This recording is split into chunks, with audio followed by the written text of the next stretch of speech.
Corona काल में एक तरफ जहां अपने अपनों का साथ छोड़ रहे हैं, तो वहीं इस महामारी की भयावहता के बावजूद साथ जीने की कस्में खाने वाले आज भी साथ हैं। जबलपुर के विजयनगर में रहने वाले कोरोना पॉजिटिव एक बुजुर्ग की मौत होने के बाद जब उनके अपनों ने साथ नहीं दिया तो बुजुर्ग की पत्नी ने ही अपने पति का अंतिम संस्कार किया। इस दौरान पीड़ितों की मदद के लिए एक बार फिर शहर की एक सामाजिक संस्था मोक्ष ने मानवता का धर्म निभाते हुए शव के अंतिम संस्कार में सहयोग किया है। कोरोना महामारी जैसी आपदा ने अपने और परायों का भेद पूरी तरह से मिटा दिया है। इस संक्रमण काल में अपने बेगाने हुए हैं तो कई बेगानों ने अपनों से भी कहीं ज्यादा बढ़कर लोगों की सेवा की है। ऐसा ही एक वाकया जबलपुर में सामने आया है, जहां कोरोना संक्रमण के चलते एक बुजुर्ग की मौत हो गई तो उनके अपनों ने ही उनसे किनारा कर। ऐसी स्थिति में साथ जीने मरने की कस्में खाने वाली बुजुर्ग की पत्नी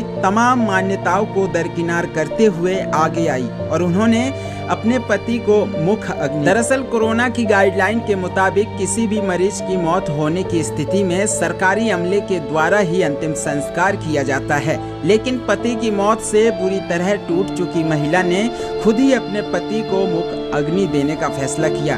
एक सामाजिक संस्था मोक्ष के सहयोग से कोरोना पॉजिटिव बुजुर्ग के अंतिम संस्कार की चौहानी शमशान घाट में व्यवस्था की गई, जहां पत्नी ने अपने पति को मुख अग्नि दी। शहर के विजयनगर निवासी 62 साल के बुजुर्ग को कोरोना पॉजिटिव होने के चलते मेडिकल कॉलेज में भर्ती कराया गया था, जहां बुजुर्ग की पत्नी भी कोरोना पॉजिटिव थी, लिहाजा साथ भी रही हैं। बुजुर्ग की बुधवार की शाम को मौत हो जाने के बाद सरकार द्वारा तय गाइडलाइन के मुताबिक उनका अंतिम संस्कार उनकी पत्नी के द्वारा किया गया। लगभग एक 62 वर्षीय वृद्ध की मृत्यु हो गई, जिनका जो कोरोना पॉजिटिव थे और उनकी पत्नी भी पॉजिटिव है, जो अस्पताल में क्वारंटाइन है।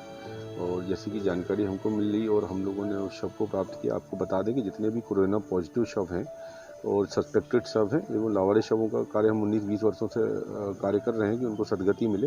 और इसी क्रम में जबलपुर शहर में जितने भी कोविड सस्पेक्टेड और जो भी नेगेटिव शव आ रहे हैं, वो मोक्ष के माध्यम से, मोक्ष मानव एवं जन उत्थान समिति के माध्यम से शव को लेते हैं और उनका विधि विधान से क्रियाक्रम करते हैं शासन प्रशासन की ओर से।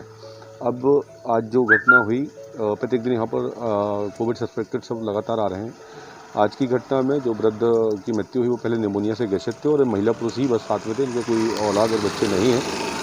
संवेदनाओं को देखते हुए, प्रोटोकॉल का पालन करते हुए, क्योंकि परिवार में कोई नहीं रहा तो महिला को वहाँ पर बुलाया जाता है और परिजनों को भी उपस्थिति में संस्कार कराया जाता है।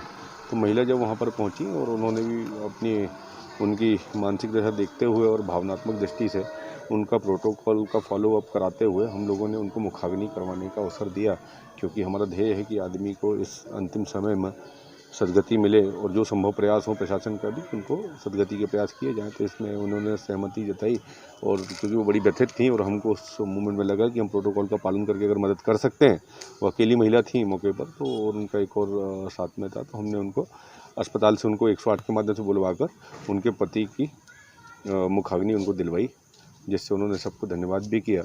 और हम सब ऐसे लोगों के लिए जिनके लिए हम ये मदद करने के प्रयास कर रहे हैं मोक्ष के माध्यम से, तो हम हर उस जीवन के लिए, चाहे वो किसी भी धर्म का हो, हम हिंदू मुस्लिम सिख ईसाई सारे धर्मों के लिए प्रयास कर रहे हैं कि उनको सदगति प्राप्त हो। और इस समय पर हमारे हर वॉलंटियर देश के लिए, एक समाज के लिए एक संकल्पित प्रयास कर रहा है कि लोगों को हम मदद कर पाएँ। मान सकते मध्य प्रदेश का पहला मामला जो हमारी हाँ, नहीं तो ज़्यादातर लोग तो भाग रहे हैं इस चीज़ से कि पॉजिटिव है, लेकिन पहला तो नहीं, पर हाँ ऐसी एक व्यवस्था ये कराई गई है कि जहाँ तक संभावनाएं हों तो सौहार्द रूप से इस व्यवस्था को करा दिया जाए। आशीष ठाकुर, मोक्ष। जबलपुर जिले में कोरोना वायरस लगातार अपने पैर पसार रहा है। कोरोना महामारी की भयावहता के साथ ही रिश्तों में अपनेपन की वास्तविक हकीकत भी लगातार उजागर होती तस्वीरें सामने आ रही है। जबलपुर से अश्मित गोटिया की रिपोर्ट।